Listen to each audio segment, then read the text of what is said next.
અહીં વચ્ચેથી જ આવી રહ્યું છે, વચ્ચેથી જ આવી રહ્યું। भीगे भीगे मौसम में कथा चल रही है। हाँ,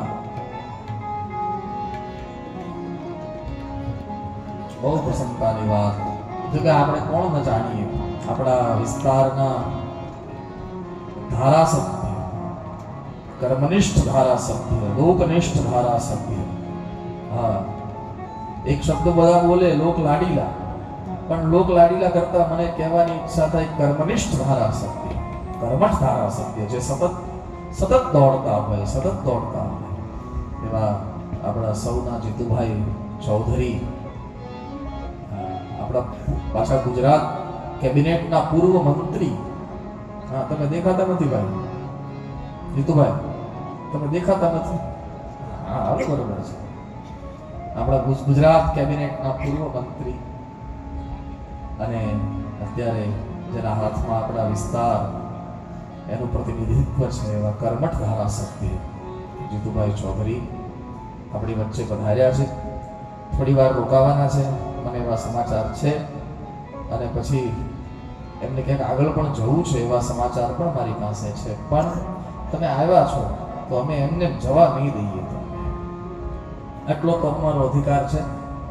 કારણ કે ભલે આ વિસ્તાર પર કેટલું કામ કરી રહ્યા છે આટલા વિસ્તાર પર, પણ મારી સાથે એનો પાછો આત્મીય સંબંધ છે, સ્નેહપૂર્ણ સંબંધ છે। એટલે પરમ દિવસે કે આગલા દિવસે વાત થઈ હતી કે ભાઈ હું છેલ્લા દિવસે પહોંચી શકીશ, અને ભાઈ આપનું સ્વાગત છે ઠાકરિયા કુળ પરિવાર દ્વારા। અને મેં કીધું એમ થોડી ભીગે ભીગે મોસમ में કથા ચાલી રહી है। થોડું અમારો નીરવ આવ્યો છે મુંબઈથી, એ નીરવ બહુ મોટા વકીલ છે મુંબઈના। હા, એ મને લેવા આવ્યા છે કાલથી ઘાટકોપર શરૂ, મને ભાઈ સાથે આવ્યા છે, મને નામ સ્મૃતિમાં નથી। હા, કાલથી મુંબઈ કથા શરૂ થઈ રહી છે ઘાટકોપરમાં મુસાફર ભજન મંડળ દ્વારા। આપનું પણ સ્વાગત છે ભાઈ, તમે દેખાતા નથી। हाँ बस अब बरोबर।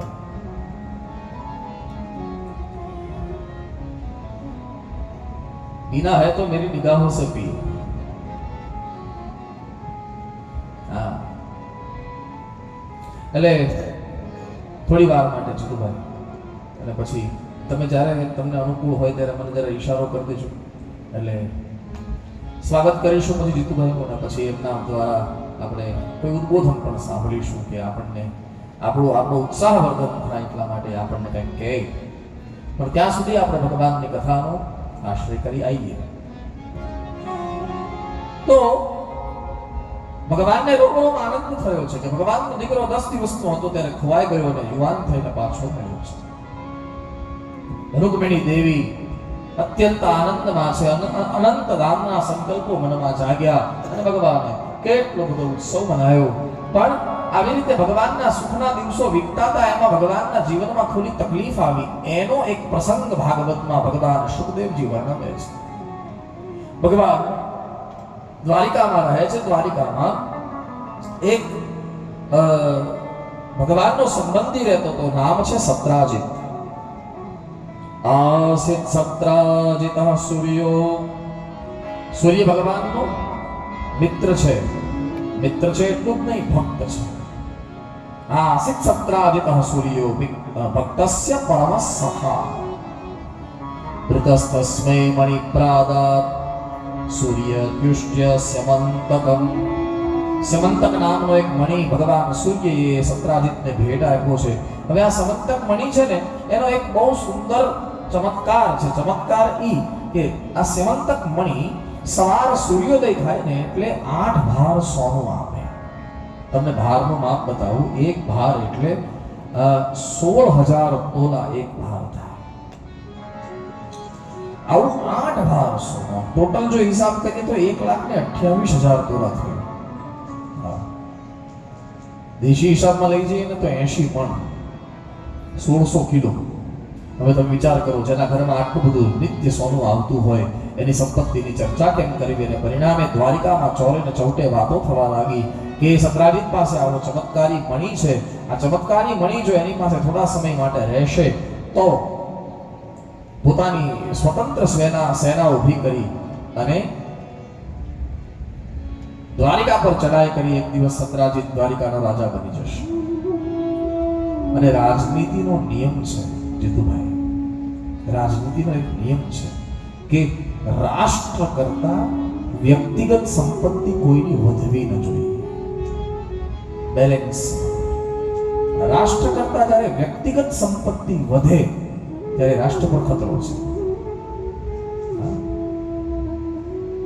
ભગવાન ચાણક્ય તો રાજનીતિ માટે ત્યાં સુધી કહે છે, ચાણક્ય ભગવાન કૌટિલ્ય જેને આ જગતને અર્થશાસ્ત્ર જેવું એક બહુ સુંદર વિધાન અથવા તો ચાણક્ય નીતિ જેવું એક શાસ્ત્ર આપ્યું છે. એ તો ત્યાં સુધી કહે છે કે આ જગતમાં બંગલાવાળાએ સુખી રહેવું હોય ને તો ઝૂંપડાવાળો ભૂખ્યો ન રહેવો જોઈએ. હા, જ્યારે અર્થની સમાનતાની વાત આવે ત્યારે આ ઇન્કમ ટેક્સ શું છે? ઇન્કમ ટેક્સનો અર્થ માત્ર ઇન્કમ ટેક્સ આપણે ભારતીય સંવિધાનમાં છે એવું નહીં. આ ઇન્કમ ટેક્સ છે ને મનુ મહારાજે આપ્યો છે. આપણા આદિ પિતા મનુ મહારાજ એમણે બહુ સુંદર વાત કરી છે કે વધારે હોય ત્યાંથી થોડું લઈ લો અને નથી ત્યાં આપી દો. આનું નામ ઇન્કમ ટેક્સ છે. યસ. પણ વ્યક્તિગત સંપત્તિ જો રાષ્ટ્ર કરતા વધી જાય, રાજ્ય કરતા વધી જાય તો એ રાજ્ય પર ખતરો છે. અને ભગવાન કૃષ્ણ ગયા થોડા વડીલોને સાથે લઈ અને સત્રાજીતને કીધું કે સત્રાજીત, અમે સાંભળ્યું છે તારી પાસે આવો કિંમતી મણી છે. બોલે હા. બોલે આવો કિંમતી મણી કોઈ વ્યક્તિગતનો હોય, વ્યક્તિગત માલિકીનો હોય આ યોગ્ય નથી. તું એક કામ કર, આ મણી અમને આપી દે, રાજ્યમાં જમા કરાવી દે, જેથી કરી અને રાજ્યને ક્યારેક કોઈ તકલીફ પડે તો આ મણી દ્વારા એનું પોષણ થઈ શકે. અતિવૃષ્ટિ થાય, અનાવૃષ્ટિ થાય, કંઈ પણ થાય તો આ રાજ્ય દ્વારા, આ મણી દ્વારા એનું પોષણ થઈ શકે. સત્રાજીતને એમ સમજાયું કે ભગવાન ઈર્ષાથી મણી પડાવવા આવ્યા છે. ના પાડી. બીજો પ્રસ્તાવ ભગવાન મૂક્યો કે સત્રાજીત, આટલો કિંમતી મણી તારી માલિકીનો છે, જગતને ખબર છે, તારા જીવ માટે પણ ખતરો છે, આપી દે. ના પાડી. ત્રીજો પ્રસ્તાવ ભગવાને મૂક્યો કે હે સત્રાજીત, એક કામ કર, મણી રાજ્યમાં જમા કરાવી દે, આમાંથી જેટલું સોનું નીકળે એ તું રોજ લઈ જશે. તારા માટે, તારા પરિવારના સલામતી માટે કહું છું, મણી રાજ્યમાં જમા કરાવી. ના ભાઈ, ભગવાન સંધિમાં નિષ્ફળ થયા. ઘરે આવ્યા, આ વાતને 8 દિવસ થઈ ગયા અને 8 દિવસ પછી આટલો કિંમતી મણી કંઠમાં બાંધી અને સત્રાજીતનો એક નાનો ભાઈ છે, એનું નામ છે પ્રસેનજીત, શિકાર કરવા માટે ગયો. સિંહનો શિકાર કરતા કરતા સિંહે પ્રસેનને મારી નાખ્યો. ઝપાઝપીમાં ઓલો મણી બાજુમાં ઉડી ગયો, ત્યાંથી એક રીંછ પસાર થયું. આ એ જ રીંછ છે જાંબુવંતજી, જે રામાવતારમાં હતા. એણે સિંહને મારી નાખ્યો અને બાજુમાં એક કાચનો ટુકડો પડ્યો હતો. હવે એમને શું ખબર કે આ કોઈ કિંમતી મણી છે, પોતાની દીકરીને રમવા ચાલશે એમ કરી અને લઈ ગયા. આ બાજુ સાંજ થઈ, પ્રસેનજીત ઘરે ના આવ્યો. સવારે આખી રાત પ્રતીક્ષા કરી, સવારે સૈનિકોને મોકલ્યા. ભગવાન કૃષ્ણને ખબર પડી કે પ્રસેન મળતો નથી, એટલે ભગવાન કૃષ્ણએ સૈનિકોને મોકલ્યા. રાજ્યના સૈનિકો ગયા અને જંગલમાં તપાસ શોધખોળ ચાલુ કરાવી. પ્રસેન ક્યાં છે, પ્રસેન ક્યાં છે? એમાં પ્રસેનનો ફાટેલો મૃતદેહ મળ્યો. આજુબાજુમાં જોયું તો મણી ન મળ્યો. એને શંકા કોની પર ગઈ? અને પરિણામે સત્રાજીતે જાહેર કરી દીધું બધાની વચ્ચે કે કૃષ્ણ મારો મણી માંગવા આવ્યા હતા, મેં આપ્યો નહીં, એટલે મારા ભાઈને મરાવી નાખ્યો અને કૃષ્ણ મારો મણી ચોરી ગયા છે. વાત વ્યાપક બની સાહેબ. કોઈ સકારાત્મક વાત હોય ને તો તમારે એને જન સુધી પહોંચાડવા માટે બહુ મહેનત કરવી પડે મારા. હા, અમારે વ્યાસપીઠની કોઈ સારી વાતો હોય ને જન સુધી પહોંચાડવા માટે બહુ મહેનત કરવી પડે. હા, અત્યારે સોશિયલ મીડિયાનો જમાનો છે, છતાં એમને ખબર પડે કે ખાલી 24 લોકોએ જોયું છે, ખાલી 48 લોકોએ જોયું. આ જો મને આ સતીશભાઈ છે આપણા સંભાવ સંદેશ, હા, એમણે મને કીધું ભાઈ હું મારી YouTube ચેનલ પર કથા મૂકો, બધા જોવે. કઈ એવું જરૂરી નથી કે અહીંયા બેઠા એને જ કથાનો લાભ મળે. જ્યાં જેને જોવું હોય એને કેટલા લોકો કીધા. આપણો ઓલો લેખ કેટલા લોકોએ વાંચ્યું? 3,500-4,000 લોકોએ. એક બરાબર ને? તમે કાલ કહેતા હતા ને 9,000 લોકોએ વાંચ્યું. હા, સારી વાત જન સુધી પહોંચાડવી ને બહુ અઘરી છે, પણ કંઈક જો ખોટી વાત પહોંચાડવી હોય તો તરત હવાની જેમ જાય. હા, હવાની જેમ જાય. તને ખબર નથી ઓલાની આમ ચાલે છે, લ્યો પતી ગયું, થઈ ગયું પૂરું, પોસ્ટમોર્ટમ થઈ જાય ત્યાં સાહેબ. બધું જ આપણને ખબર ન હોય એવી વાતો આપણી બહાર નીકળી જાય. હા, મારા જીવનમાં ઘટના ઘટી હતી. હું એક જગ્યાએ કથા કરવા જતો હતો અને કોઈ મને પગે લાગવા ગયું. હવે આવી રેલિંગ હતી અને આપણને તો આઈડિયા ન હોય, રેલિંગની અંદરથી હાથ નાખ્યો. હવે આપણે તો ઉપર જોઈને ચાલતા હોઈએ અને હું પડ્યો. મારા ઠાકોરજી આમ, મારી આ માળા આમ, અને હું પડ્યો, મને વાગ્યું. હા, બીજે દિવસે થોડો લંગડાતો વ્યાસ સ્વાભાવિક છે, અહીંયા સોજી ગયો તો પગ, એટલે ઇન્જેક્શન લઈને. તો બધા વાતો કરતા હતા, હેઠું જોઈને હાલવું જોઈને ઉપર જોઈને હું હાલતા હતા. લ્યો ઉપર જોઈને હાલી તો એમ કે હવે હેઠું જોતા નથી. આવું છે બધું સાહેબ. એટલે ખોટી વાતો તરત. અહીંયા ભાગવતમાં શબ્દ છે, ભગવાન વ્યાસે લખ્યું પણ છે, કરણે કરણે જપન જનાહ. કાને કાન વાત પહોંચી ગઈ. સદરાજીતે આમ કીધું અને બધાએ માની પણ લીધું કે ભગવાન કૃષ્ણ ચોરી કરી આવ્યા છે, અને આખી દ્વારિકા ભગવાન કૃષ્ણની વિરુદ્ધમાં વાતો કરવા લાગી. હા, બધા જે હોય એ વાતો કરવા લાગ્યા. કરણે કરણે જપન જનાહ, કે ભગવાન કૃષ્ણએ અરે દ્વારિકાની ક્યાં વાત કરો સાહેબ. બલરામજીએ પૂછ્યું છે ભગવાન કે તમે કૃષ્ણ મણી ચોર્યો છે? ભગવાને કીધું કે ભાઈ તમે પણ કહો છો?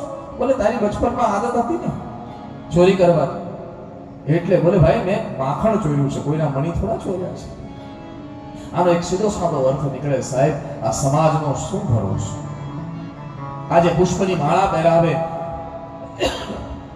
અને એ જ પુષ્પની માળા પહેરાવવા વાળા ક્યારે પગમાંથી ચપ્પલ કાઢે એનું કાંઈ નક્કી નહીં સાહેબ. એટલા માટે તમે જોજો, સંતો ક્યારે સમાજ પર નિર્ભર નથી હોતા. હા, નિર્ભર નથી હોતા. એને ખબર છે કે આ સમાજ છે, સમાજ કાલે આવી અને એ વાહવા કરી નાખે, પાછો એ જ સમાજ ક્યારે ધક્કો મારીને કાઢી મૂકે એનું કાંઈ નક્કી નહીં સાહેબ. હા, ક્યારે સમાજ ક્યારે ઉપાડી લે એનું કાંઈ નક્કી નહીં, ક્યારે હાવ ઉપાડી લે એનું કાંઈ નક્કી નહીં. હા, ક્યારે તેડી લે એનું નક્કી નહીં, ક્યારે ઉપાડી લે. જો સમાજ એટલે હું વિશ્વ સમાજની વાત કરું છું સાહેબ. વિશ્વ સમાજ, કોઈ વ્યક્તિગત સમાજની વાત નથી કરતો. એક સારો, બે સારા, પણ જ્યારે દરિયો ભેગો થાય ને ત્યારે એને તરવો બહુ કઠિન છે. હા, એટલે સમાજના સહારે, એટલે કે સમાજના પણ નિર્ભર નથી. સમાજ તો બોલશે, બોલવાનું છે. આ તમે ગમે એટલા પ્રકાર જેવું જીવન જીવવું હોય જીવો, સમાજ તો બોલવાનું છે. સમાજનું કામ છે બોલવું, બસ. અને બોલવામાં ફસાવાય નહીં. કોઈ 2 મિનિટ બોલી જાય આપણા માટે ને આપણા 2 વર્ષની ઊંઘ બરબાદ થઈ જાય તો ઈ ખોટમાં ગયો કે આપણે ખોટમાં ગયા? છોડો યાર, બોલે સમાજ તો બોલે. આલોકના સાગર મહી કોઈ નાવથી તરશો નહીં, દુનિયા તણા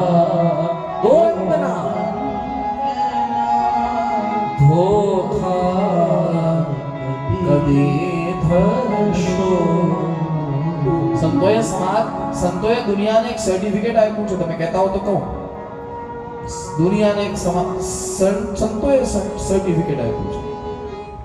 દુનિયા દો રંગી. કેવી છે?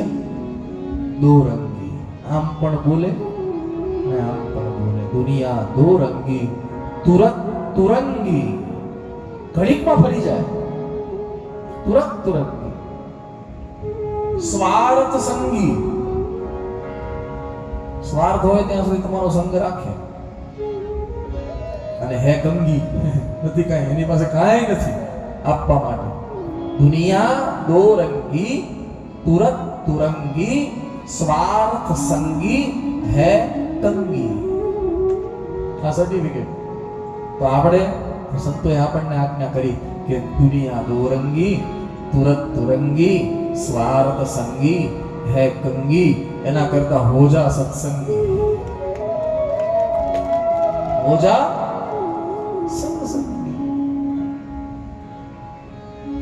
દુનિયા તણા ધોખા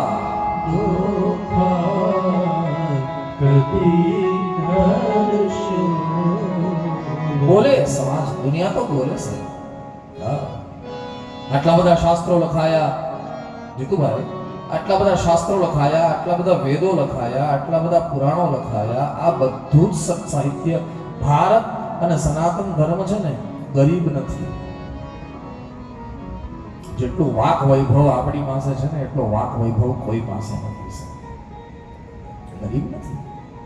ભારત ગરીબ નથી. જ્યારે એની પાસે મહાભારત અને શ્રીમદ ભાગવત જેવા ગ્રંથો, શ્રીમદ રામચરિત્ર માનસ અને શ્રીમદ ભગવદ ગીતા જેવા ગ્રંથો જે ધર્મ પાસે અને જે રાષ્ટ્ર પાસે પડ્યા છે, એને ગરીબ કેવી રીતના કહેવાય? આટલું સત સાહિત્ય લખાયું છે. ભગવાન વ્યાસે કેટલું લખ્યું, વાલ્મીકીજીએ કેટલું લખ્યું, અન્ય સંતોએ કેટલું લખ્યું, પણ બધું જ લખાયું છે. એક વાતનો ઉલ્લેખ ક્યાંય નથી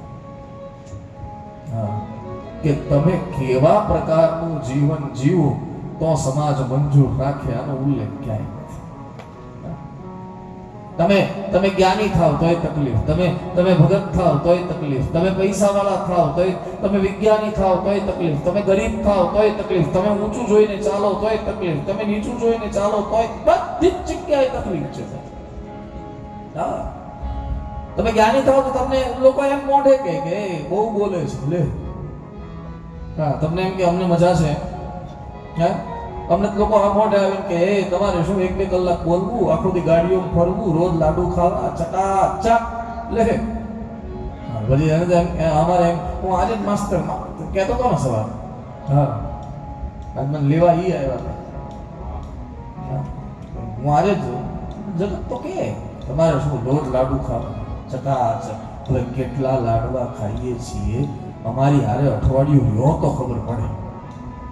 હાલો હું કાલ ઘાટકો પર જ જાઉં છું, હાલો મારી હારે, આજે જ જાઉં છું, હાલો મારી હારે. અને વ્યવસ્થા થઈ જશે કે તમારે રહેવાની, થઈ જશે ને રહેવાની, બસ જો. અને પછી જુઓ કે કેટલા, અને તમને જો એ ઓલું ન થતું હોય, વિશ્વાસ ન આવતો હોય, તો આ ધનસુભાઈ મારી બેન બે બેઠા છે, એને પૂછી લેજો કે મેં 7 દિવસમાં કેટલા લાડવા ખાધા.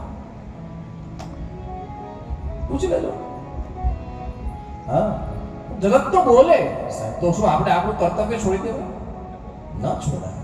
હા, જ્ઞાની લોકો એમ માને છે કે આ કથા કરવા વાળા રોજનું 5 લીટર દૂધ પીવે છે. કેટલું? 5 લીટર. એકલા, બધા હારે નહીં, એકલા 5 લીટર દૂધ. પછી એને એમ કહેવાની ઈચ્છા થાય કે 5 લીટર દૂધ તો પાડોય ન પીવે, અમે તો માણસ છીએ સાહેબ, તું જરાક થોડીક અમારી પર દયા કર. હા, એમ કે એકાદ ગ્લાસ પીવે તો ઠીક છે. હા, હા,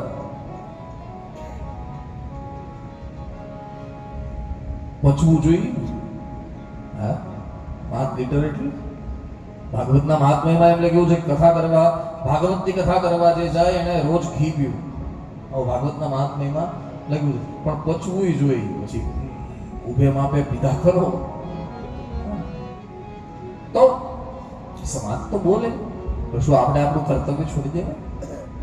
છોડાય. એનું કામ છે બોલવું, આપણું કામ છે કરવું. તમે જ્ઞાની થાવ તકલીફ, તમે વિજ્ઞાની થાવ તો એ તકલીફ. વિજ્ઞાની એટલે આ ડોક્ટરને કઈ મજા છે?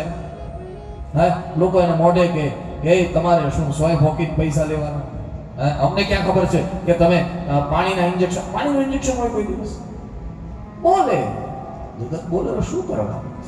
બોલે તો બોલે, કર્તવ્ય થોડું છું. તમે ગમે એ બનો, બોલવા વાળા જીતુભાઈ બેઠા છે. આપણે બધા જાણીએ છીએ કે કેટલું ફરે છે, ક્યાં ક્યાં જાય છે, કેટલા કામ કરે છે. આપણે બધા સાક્ષી છીએ, છતાં લોકો બોલે. શું કરવાનું? કોને મોઢે તાળા દેવા છે? નહીં, એની મતીથી બોલે. આપણે આપણી. તમે જ્ઞાની થાવ તકલીફ, વિજ્ઞાની થાવ તકલીફ, તમે ભગત થાવ તોય તકલીફ. હા, તમે ભગત થાવ ને તો જગત તમારું નામ જ પાડે. બહુ નરસિંહ મહેતા જેવા થઈ લે. બેન બિચારી કોઈ રુદ્રાક્ષની માળા પહેરતી હોય અને જય શ્રી કૃષ્ણ બોલતી હોય તો એનું નામ જ મીરાબાઈ પાડે. હા, મીરાબાઈ. અને આ ગામડામાં તો ઓલા પાનના ગલ્લે ઊભા હોય. ત્યાંથી કોઈ બેન મંદિરે નીકળે ને તો પછી આમ આડું જોઈને બોલે, ઓહો હો, ભક્તિ બહુ વધી ગઈ લે. પછી એને એમ કહેવાની ઈચ્છા થાય કે ઈ બેન બિચારી ભક્તિ કરે છે, એમાં આપના પરમ પૂજ્ય પિતાજીનું શું જાય છે? આપણે એમ જ કહેવાય ને, આપણે એમ થોડું કહેવાય તારા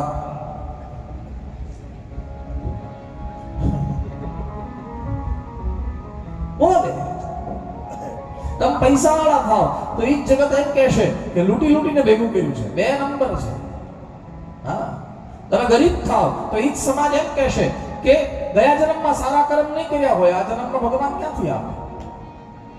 તમે ઊંચું જોઈને ચાલો તો ઈ સમાજ એમ કહેશે કે હવે એટલા બધા મોટા થઈ ગયા કે નીચું જોતા જ નથી. તમે નીચું જોઈને ચાલો તો ઈ જ જગત એમ કહેશે કે હવે ઊંચું જોવા જેવું રહ્યું શું કે ઊંચું જોવે? તમે કે ઊંચું નથી જોવું, નીચું નથી જોવું. આપણે એક કામ કરો, આજુબાજુ જોઈને ચાલો તો ઈ જ જગત એમ કહેશે કે વાત તો બધી મોટી મોટી કરે છે પણ આંખના ક્યાં ઠેકાણા છે? એટલા માટે દુનિયા તણા દોરંગના ધોખા કદી ધરશો ધોખા બોલે જગત. મને ફિલ્મનું ગીત યાદ આવે, તમે કહેતા હો તો ગાઓ. હા, ગામ બાપુ, તમે ફિલ્મનું ગીત સાંભળવા આવ્યો છો કે શ્લોક સાંભળવા આવ્યો છો? ગાઓ. આને પ્રસ્તુત છે આ વિષય. ગાઓ જીતુભાઈ, ગાઓ. कुछ तो लोग कहेंगे, કારણ કે એનું કામ શું છે? લોગો કા કામ હૈ કહેના, છોડો બેકાર દી બાત, કहीं ન જાય રહેના.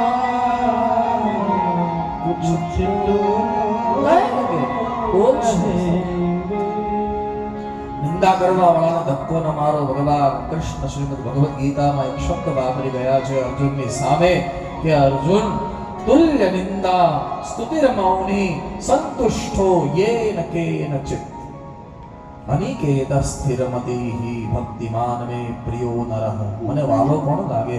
બોલે નિંદામાં જે વૃદ્ધ ન થાય અને વખાણમાં જે ફસાય નહીં એ મને વાળો બહુ લાગે. મધ્ય મધ્ય. જેવી રીતે રામાયણમાં શબ્દ સીતાજી માટે વાપર્યો છે, ઉભય બીચ શ્રી સોહતિ કેસ મધ્યમાં. ના આપણે ઇંગ્લિશમાં કહીએ તો બાયસ નહીં. ના ના. હવે આજે આપણે સ્વસ્થની વાત કરીને, સ્વસ્થ કોને કહેવાય? સવારે કીધું ને કે પોતાનામાં હોય એને સ્વસ્થ કહેવાય. તબિયત સારી હોય એને સ્વસ્થ ન કહેવાય, પણ પોતાનું કનેક્શન માઇન્ડ સાથે જે દિવસે બિલ્ડઅપ થાય એને સ્વસ્થ કહેવાય. પોતા સાથે રહેવાની ક્રિયા એનું નામ સ્વસ્થ. એવી રીતે આપણે ત્યાં એક શબ્દ છે તટસ્થ, એનો પણ આપણે ગલત અર્થ કરીએ છીએ મારા ભાઈ. હું તો કોઈના પક્ષમાં નથી, હું તો તટસ્થ છું. તટસ્થ વ્યક્તિ કોઈ એક પક્ષમાં હોય તો જ કહેવાય. તટનો અર્થ છે કિનારો. કાં તો આ કિનારા પર ઊભો હોય ને કાં તો આ કિનારા પર ઊભો હોય તો જ એ તટસ્થ કહેવાય. જો તમે ન્યુટ્રલ છો, જો તમે કોઈના પક્ષમાં નથી, તો તમારે શબ્દ વાપરવો જોઈએ હું મધ્યસ્થ છું, હા, અથવા તો હું કુટસ્થ છું. તટસ્થનો તો અર્થ તમે કોઈ એક કિનારા પર ઊભા છો. હા, આપણે શબ્દ વાપરી રાજેશભાઈ, ભાઈ હું નહીં બોલું, હું તો તટસ્થ છું. તટસ્થ નહીં, હું મધ્યસ્થ છું. મધ્યમ માર્ગ મારો છે. નથી મને આની સાથે પ્રેમ, નથી મને આની સાથે પ્રેમ, અથવા તો મને આ વાતને હું સંમત નથી કરતો, આ વાતને સંમત નથી કરતો. તમે એમ કહો કે બેયની વાતને સંમત નથી કરતો, હું તો તટસ્થ છું, તો ખોટું થયું. કાં તો તટસ્થનો અર્થ કાં તમે આ કિનારે ઊભા છો, તમે કાં આ કિનારે ઊભા છો. હા, ભગવાન કૃષ્ણએ કોઈ તટસ્થ રહેવાની વાત નથી કરી, મધ્યસ્થ રહેવાની વાત કરી. આપણે તટસ્થ છીએ. તટસ્થ કઈ રીતે? બોલે આપણને વખાણ કરવા વાળો વાલો બહુ લાગે છે. યસ, આપણને ગમે વખાણ આપણા કોઈ કરે ને તો આપણને ગમે, એટલે આપણે એ બાજુ ઢળી જઈએ. હા, ઢળી જઈએ એટલે આપણે તટસ્થ મધ્યસ્થ નથી. ભગવાન કૃષ્ણ કહે છે તુલ્ય નિંદા સ્તુતિર્મૌની સંતુષ્ટો યેન કેનચિત, યેન કેનચિત. ઉત્તરકાંડમાં ભગવાન રામ પોતે બોલ્યા છે નિંદા અસ્તુતિ ઉભય સમ મમ પદ પંકજ. અયોધ્યા વાસીઓને જ્યારે રામ રાજ્ય મળ્યું અને ભગવાન રાજા રામે રાજા તરીકે અયોધ્યા વાસીઓને સંબોધન કર્યું, રાજા તરીકે. અત્યાર સુધી વનવાસી હતા, ભગવાન હતા, સેવક હતા, શિષ્ય હતા, બધું જ હતું. હવે રાજા બન્યા છે. અયોધ્યાની ગાદી ઉપર જ્યારે બેઠા, પ્રથમ તિલક વશિષ્ઠ મુનિ કિન્હા મુનિ સબ વિપ્રન આયસુ દીન્હા. અને જ્યાં રાજ્ય મુકુટ પહેર્યો અને પહેલું પ્રવચન જે ભગવાન રામે અયોધ્યા વાસીઓને સંબોધન કરી, અથવા તો અયોધ્યા વાસીઓને માધ્યમ બનાવીને જગતને ઉત્તરકાંડ આપ્યો, એમાં ભગવાન રામ બોલ્યા છે કે મને કોણ ગમે? બોલે જેને નિંદા અને સ્તુતિ બેયમાં રસ નથી, એ જ મને ગમે છે. નિંદા અસ્તુતિ ઉભય સમ. બોલે સાહેબ, જગત તો બોલે, એને ફસાવાય નહીં. ઘણા ઘણા તો નેટવર્ક બનાવીને બોલતા હોય. હા, જાણી જોઈને ફસાવવા માટે બોલતા હોય. જાણી જોઈને કોઈ સારું કામ કરવા જાય તો એને ડિમોરલાઇઝ કરવા માટે બોલતા હોય. બને નેટવર્ક બનાવતા હોય સાહેબ. અને ઘણા ઘણા છે ને એની આઈડિયા એટલી બધી જબરી હોય કે આપણને ખબર ન પડે ને આપણા મનમાં શંકા નાખી જાય. આ તો બરાબર છે યાર, કથા કરવી જોઈએ, વાંધો નહીં, પણ ખર્ચ કરે થઈ જાય એમ જ જોવાનું, સંભાળવાનું. આગાહી પણ છે વરસાદની, આમ કરીને આપણું બધું તોડી નાખ્યું. હા આવા હોય.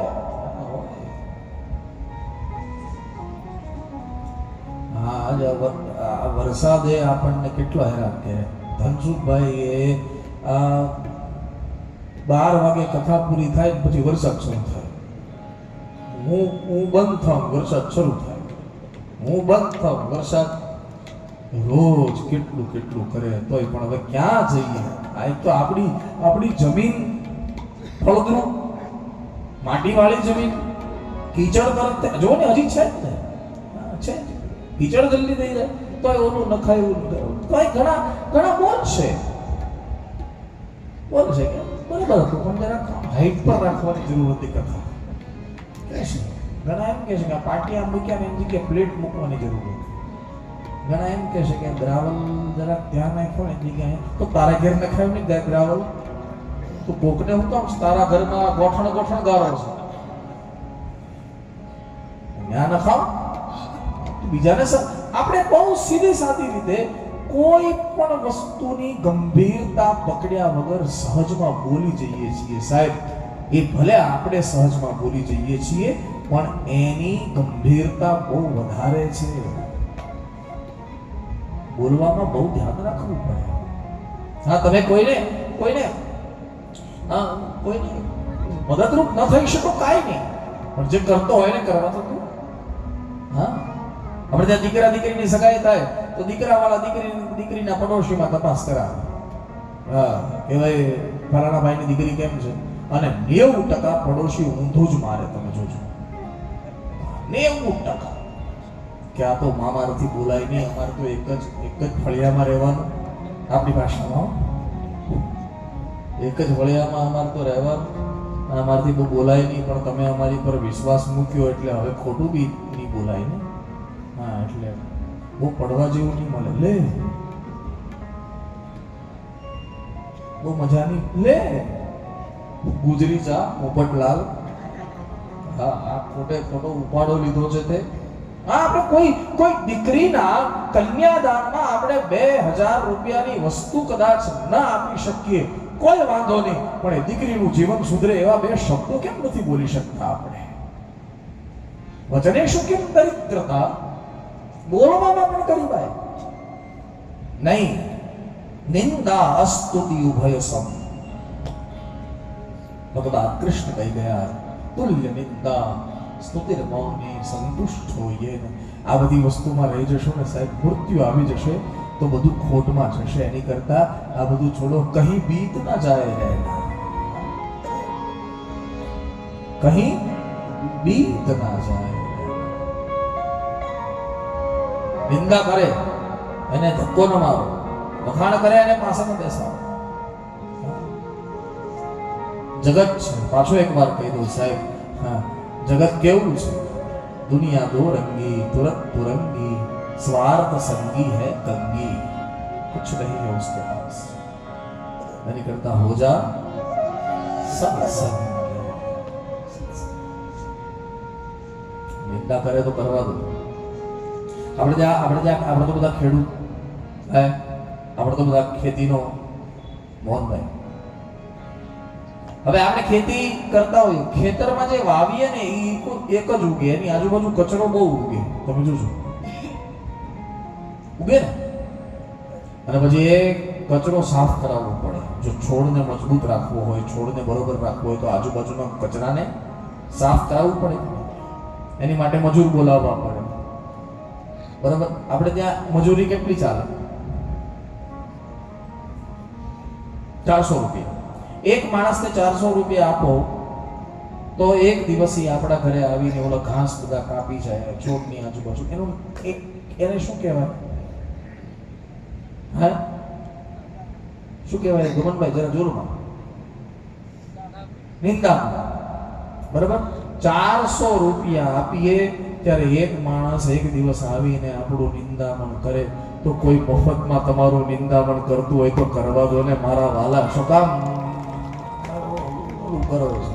એને કહેવાનું તું નિંદા શરૂ રાખ જેથી કરી અને મારો ભક્તિનો છોડ સલામત રહે.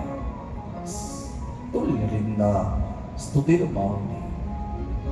હા, બોલે જગત તો બોલે. હા, આ લોકો અમને એમ કે તમે બહુ સુખી. હા, હું વ્યાસપીઠ પરથી કહું છું હું સુખી. હું ઇકરાર કરું કે સાહેબ હું સુખી. કેવા અર્થમાં? એ અર્થમાં સાહેબ કે રોજ સવારે 3 કલાક અને સાંજે 3 કલાક ભગવાનનું નામ લેવા મળે. આનાથી મોટો સુખી આ જગતમાં કોઈ હોઈ શકે ખરો સાહેબ? રામ રટણ સાંજ સવારે ભજન મંડળની કથા કરવા જાઉં છું ને એટલે પ્રેક્ટિસ કરું છું. હા, મેં ગઈકાલે કીધું તું નિયમ કે ભજન મંડળની કથા કરવા જાઉં છું એટલે મારે અહીંયા ઘણી પ્રેક્ટિસ કરીને જવાની છે. હા, રામ રટણ સાંજ સવારે બીક પછી કોની અમારે.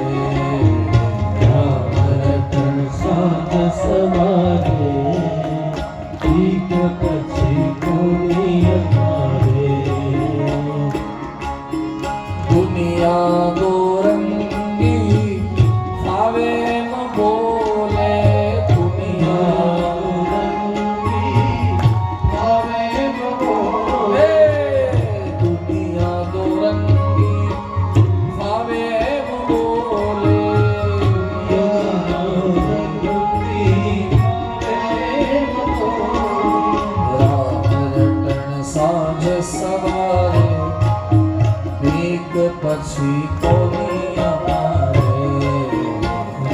નરતન સાંજ સવારે ભીખ પછી કોની અમારે. એક તમને નાનો પ્રશ્ન પૂછું, મને જવાબ આપજો. હોડી ડૂબવાની ચિંતા કોને હોય? હોડી હોડી હોડી નાવ નાવ હા. એ ડૂબવાની ચિંતા કોને હોય? મને જવાબ આપો. હા આપણને, એટલે જે અંદર બેઠા હોઈએ તો જે અંદર ખાણા પાડી દઈએ. નહીં નહીં, હોડી ડૂબવાની ચિંતા કોને હોય? આપણે તો હોડીમાં બેઠા છીએ ને, ચિંતા તો આપણને જ હોય, પણ હોડી ક્યાં હોય તો ચિંતા હોય?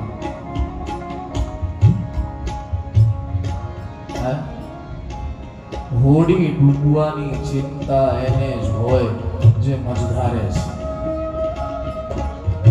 મધદરિયે જે છે ને એને જ ચિંતા હોય ડૂબવાની. જેની હોડી કિનારે બાંધેલી હોય ને એને ડૂબવાની ચિંતા ન હોય. તો આપણે એવું કરો ને મારા વાલા, જેને મધધારે જવું હોય જવા દો, આપણે કિનારે રહ્યો એટલે આપણે ડૂબવાની ચિંતા જ નહીં.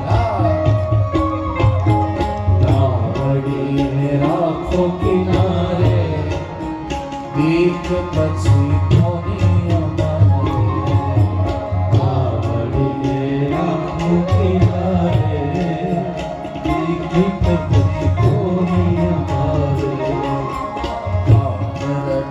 સાંજ સવારે બીક પછી કોની અમારે. ભગવાનને એમ થયું કે આ કલંક મારે દૂર કરવું જોઈએ, અને પરિણામે થોડા પગીઓને એટલે કે ચરણ દર્શકોને લઈ, ભાગવતમાં એક સ્પષ્ટ બહુ પ્રમાણ છે. ચરણ દર્શકો એવા હતા, એક ચરણ દર્શક વિદ્યા હતી. વિદ્યા એટલે કોઈના પગલા પડ્યા હોય ને એ જોઈને પછી એનો સ્વભાવ કેવો છે, એ માણસ ગોરો છે કાળો છે, બધું એના ચરણ પરથી ખબર પડે. એક વિદ્યા છે. એ ચરણ પગીઓને સાથે લઈ અને જ્યાંથી પ્રસેનનો મૃતદેહ મળ્યો તો ત્યાં ગયા. ત્યાંથી જોયું તો એક સિંહના પગલા આગળ જતા દેખાયા. એ સિંહને પગલે આગળ ગયા તો ત્યાં સિંહનો ફાટેલો મૃતદેહ મળ્યો. ત્યાંથી એક રીંછના પગલા આગળ જતા દેખાયા. એ રીંછના પગલે ગયા તો એક ગુફા આવી અને ગુફાના દ્વારે કિનારે એક દીકરી મણીથી રમતી હતી. ભગવાને કહ્યું ચાલો મણી તો મળી ગયો, પણ હવે આને અહીંયા લાવ્યું કોને જોવા માટે ભગવાન અંદર પ્રવેશ કરવા ગયા. જાંબુવંતજીને એમ થયું કે મને કોઈ મારવા આવ્યું છે, મારી સાથે કોઈ યુદ્ધ કરવા આવ્યું છે, અને પરિણામે ભગવાનને મારવા માટે જાંબુવંતજી દોડ્યા. ઘણા બધા દિવસો સુધી યુદ્ધ થયું, ભાગવતમાં પ્રસંગ છે. પણ એક દિવસ ભગવાન કૃષ્ણએ એક વરદહસ્તનો પ્રહાર જાંબુવંતજીના મસ્તક પર કર્યો અને જાંબુવંતજીના બુદ્ધિના દરવાજા ખુલી ગયા. જાંબુવંતજી વિચાર કરવા લાગ્યા કે જે રામની મેં સૂકા પાંદડા ખાઈ ખાઈને સેવા કરી, એ રામ જ્યારે શ્યામ બનીને આવ્યા ત્યારે હું એને ઓળખી ન શક્યો. રડવા લાગ્યા જાંબુવંતજી. પ્રણામ કર્યા જાંબુવંતજીએ અને પૂછ્યું ભગવાન તમે શું કામ આવ્યા છો? ત્યારે જાંબુવંતજીએ જ્યારે પૂછ્યું ત્યારે ભગવાને કીધું હું આ મણી લેવા આવ્યો છું. મણી ક્યાંથી મળ્યો, કેવી રીતે મળ્યો, એ બધી વાત જાંબુવંતજીએ કરી. અને પછી ભગવાને યાચના કરી કે આ મણી મને આપી દો. પોતાની દીકરીને બોલાવી અને ભગવાનને કહ્યું ભગવાન તમને એક નહીં આજે મારે 2 મણી આપવા છે. ભલે 2, હું તો એક જ મણી લેવા આવ્યો છું, એક જ મણી ખોવાયો છે, બીજો કયો મણી? બોલે એક તો તમે જે મણી લેવા આવ્યા છો એ મારે તમને આપવો છે, અને બીજું મારી રત્નરૂપ કન્યા મણી દેવી કન્યા મારે તમને પરણાવવી છે. અને પરિણામે જાંબુવતી સાથે ભગવાને લગ્ન કર્યું. મણી લઈને પાછા આવ્યા. સત્રાજીતને મણી આપ્યો, કેવી રીતે મળ્યો, શું થયું, બધું સમજાવ્યું. સત્રાજીતને પોતાની ભૂલ સમજાણી અને પરિણામે ક્ષમા માંગી પરમાત્માની. હું અક્ષર એક વાત કહેતો રહું ભગવાન કૃષ્ણ માટે કે ભગવાન કૃષ્ણ જેવો દાતા આ જગતમાં કોઈ નથી, જેને ક્ષમા જ આપી, જીવનભર ક્ષમા આપી છે. અપરાધ એટલા મોટા થયા ભગવાન કૃષ્ણના, પણ ભગવાન કૃષ્ણ ભૂલી અને બસ ક્ષમા જ આપતા ગયા, ક્ષમા જ આપતા ગયા, ક્ષમા જ આપતા ગયા. છેલ્લે સુધી, ક્યાં સુધી? બોલે પોતાના દીકરાઓ અપરાધ કરી બેઠા. શાપ વ્યાજે ન વિપ્રાણામ સંજહે સ્વકુલમ વિભુ. છતાં ક્ષમા આપતા ગયા, ક્ષમા આગળ વધતા ગયા, આગળ વધતા ગયા. માટે એટલા માટે હું હંમેશા એમ કહેતો રહું ઇંગ્લિશમાં કે ધ મેન, ભગવાન કૃષ્ણ માટે ધ મેન અથવા તો the complete man with incomplete situations. એની આજુબાજુ કોઈ વસ્તુ સરખી નથી, છતાં ભગવાન કૃષ્ણ તંતુ તૂટવા નથી દેતા. એને એક જ સંકલ્પ કર્યો છે કે મારે કોઈ પણ રીતે આ પૃથ્વીને સ્વચ્છ કરી નાખવી છે. બસ ક્ષમા આપતા ગયા. સતરાજીતને અહીંયા ભૂલ સમજાવી. સતરાજીતે ક્ષમા માંગી, ક્ષમા આપી. એમ નહીં, સતરાજીતે કીધું ભગવાન એમ નહીં, મારી એક ઈચ્છા છે. શું? બોલે મારે એક દીકરી છે, એનું નામ છે સત્યભામા, મારે તમને પરણાવવા છે. અને પરિણામે ભગવાન ત્રીજી દીકરી સાથે લગ્ન કરે છે, એનું નામ છે સત્યભામા. તામ સત્યભામા ભગવાન મુપયેમ યથા વિધિમ બહુભિર્યાચિતાશીલ રૂપ ઔદાર્ય ગુણાન્વિતમ. સતરાજીત સાથે ભગવાન પરિણ્યા. ત્યારબાદ ધીરે ધીરે ધીરે સમય ગયો. આમ કરતા કરતા અષ્ટપટરાણી કરી છે. સ્વપરાક્રમથી ભગવાને 8 દીકરીઓ સાથે લગ્ન કર્યા, 8 સ્ત્રીઓ સાથે લગ્ન કર્યા છે, જેને આપણે અષ્ટપટરાણી કહીએ છીએ. પણ ભાગવતમાં ભગવાનની પત્નીની સંખ્યા છે 16,108. હા, આપણને નવાઈ લાગે કે આટલી બધી પત્ની. હા, ભાગવતમાં ભગવાન શુકદેવજી વર્ણન કરે છે કે આ બધી જ પત્નીઓ એટલે કે આ બધી જ કન્યાઓ ભૌમાસુર નામના રાક્ષસના કેદમાં કેદ હતી. અને ભગવાને ભૌમાસુરને જ્યારે માર્યો, ભૂમિના કહેવાથી ભૌમાસુરને માર્યો છે. ભૂમિનું એક બયાન છે શંકરભાઈ. જ્યારે પૃથ્વી ભગવાન કૃષ્ણ પાસે ગઈ ગાયના રૂપમાં, અને ગાયના રૂપમાં નમસ્તે દેવદેવેશમ સ્તુતિ કરી છે. શંખ ચક્ર ગદાધર, બહુ સુંદર સ્તુતિ કરી છે ભૂમિએ. અને પછી પૂછ્યું ભગવાને કે દેવી તમે શું કામ? બોલે કંઈક કહેવા આવી છું. શું? બોલે મોટા મોટા હિમાલય જેવા પર્વતો મારી પર પડ્યા છે, આવડા મોટા મોટા શિખરબદ્ધ પર્વતો મારી પાસે પડ્યા છે, મારી ઉપર પડ્યા છે, એનો મને ભાર નથી લાગતો. આ ભૂમિ પર સમુદ્રો છે, એનો મને ભાર નથી લાગતો.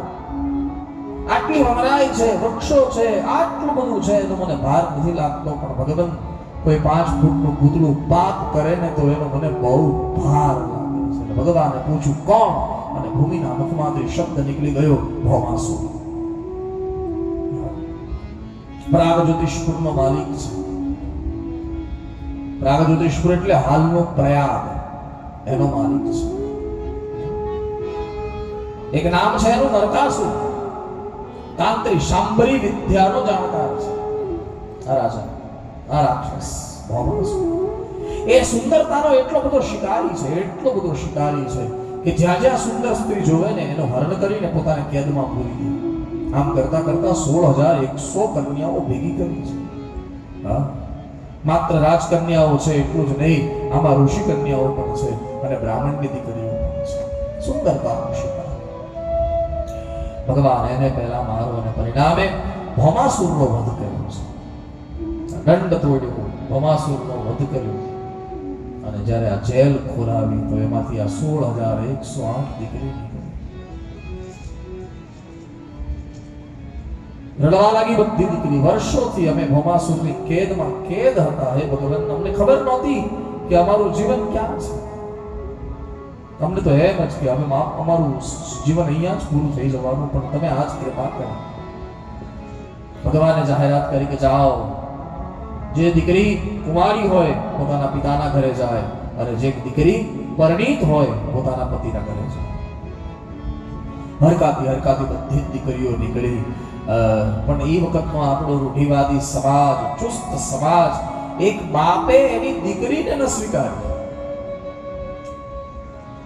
સાહેબ, જો એક બાપ એની દીકરીને ન સ્વીકારે તો પછી પતિની તો શું વાત કરવી. 16,108 કન્યાઓ, 16,100 કન્યાઓ ભટકવા લાગી. અરે ભગવાનને ખબર પડી. ભગવાને વિચાર કર્યો, કરવા કંઈક ગયું અને થઈ કંઈક ગયું. પોતાના યાદવોને રવાના કર્યા કે જ્યાં જ્યાં ભટકતી સ્ત્રી મળે જલ્દી એની એકત્ર કરો અને દ્વારિકા લઈ આવો. અને પરિણામે ભગવાન મજા એ વાતની છે ભાગવતમાં કે 16,100 કન્યાને મુક્ત કરી હતી અને પાછી ભેગી કરી અને ગણવામાં આવી તો 16,100 જ થઈ.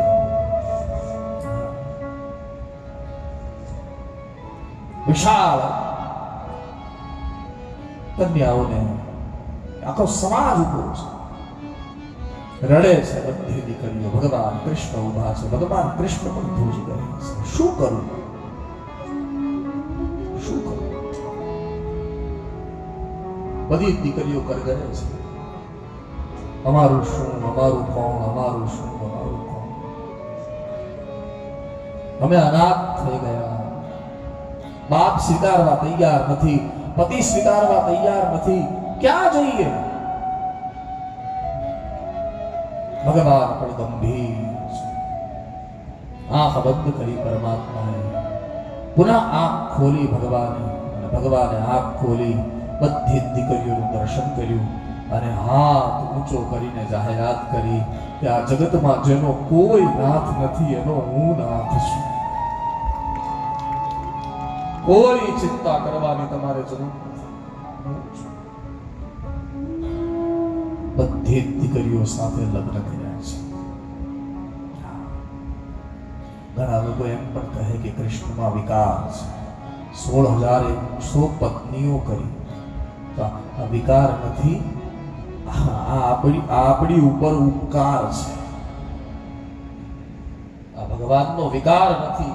વિકાર હોય તો ભગવાન કેમ કહેવાય મારા વાલા? ઉપકાર છે. ઉપકાર એ અર્થમાં કે ભારતનું ડીએનએ જે સચવાઈ રહ્યું છે ને એ આના કારણે. હા, નહીં તો દીકરીઓ ભટકતી હોત તો એક ભટકતી દીકરીને સમાજ માફ નથી કરતો. એક ભટકતી દીકરી જ્યારે અનાથ હોય ને, એનો કોઈ આજુબાજુ ન હોય ને, ત્યારે એને સમાજ કેવી દ્રષ્ટિથી જોવે. 16,100 દીકરીઓ જો ભટકતી હોત તો પછીની જે પ્રજા ઉત્પન્ન થાત ને વર્ણશંકર હોત.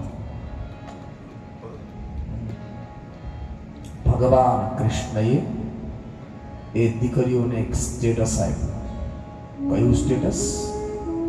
આ કૃષ્ણની પત્ની છે, કોઈ આંખ ઉઠાવીને જોઈ ન શકે એ દીકરીઓને, એટલા માટે લગ્ન કર્યા છે. વિકાર નથી, આપણા પર ઉપકાર છે. સ્ટેટસ આપી દીધું.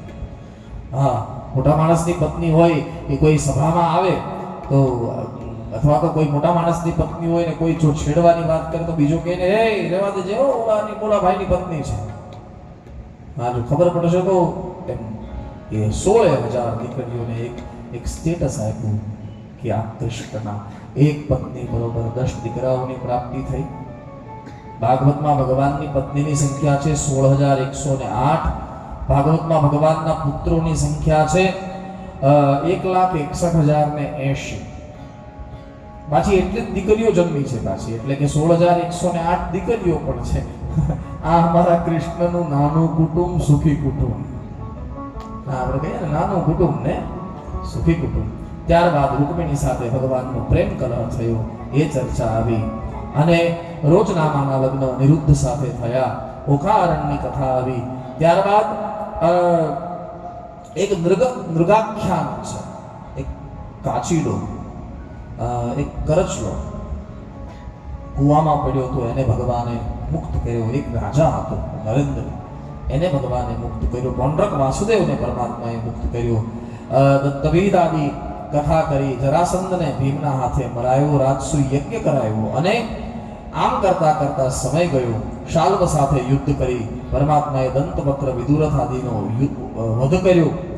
એક દિવસ ભગવાન નિરાતે બેઠા હતા દ્વારિકામાં અને ભગવાનનો બચપનનો મિત્ર સુદામા ભગવાનને મળવા આવ્યો. પણ એ કથા આપણે થોડી વાર પછી કરીએ. જીતુ